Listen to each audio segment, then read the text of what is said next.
Amravati crime ब्रांचवर गंभीर आरोप, अवैध धंद्यांना संरक्षण.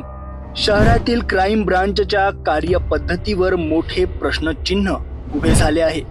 माजी पोलीस अधिकारी व उद्योगपती नितीन नागोराव मोहोळ यांनी थेट पोलीस आयुक्तांना दिलेल्या तक्रारीत गंभीर आरोप केले आहेत.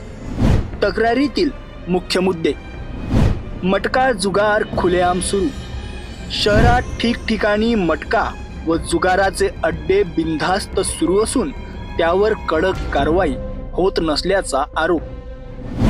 गुटखा व्यापारावर मक्तेदारी. महाराष्ट्रात गुटखा बंद असूनही अमरावतीत मोठ्या प्रमाणात विक्री सुरू आहे. क्राईम ब्रांचच्या आशीर्वादाने संपूर्ण मक्तेदारी असल्याचे म्हटले आहे. दारूचे अड्डे उघड्यावर. दारू दुकाने, अंडा गाड्या, धाबे या ठिकाणी खुलेआम दारू पिणे सुरू असून बेकायदेशीर दारू विक्री व सेवन मोठ्या प्रमाणात होत असल्याची तक्रार. बुटलेगिंगचा धंदा.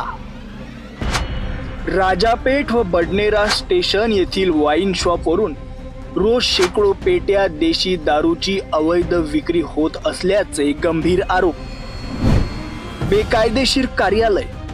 फ्रेझरपुरा पोलीस ठाण्याजवळच कोणतीही अधिकृत मंजुरी नसताना क्राईम ब्रांचचे कार्यालय पोलीस निवासात थाटण्यात आले आहे. येथे चौकशी व लेखी कामकाज सुरू असल्याची माहिती.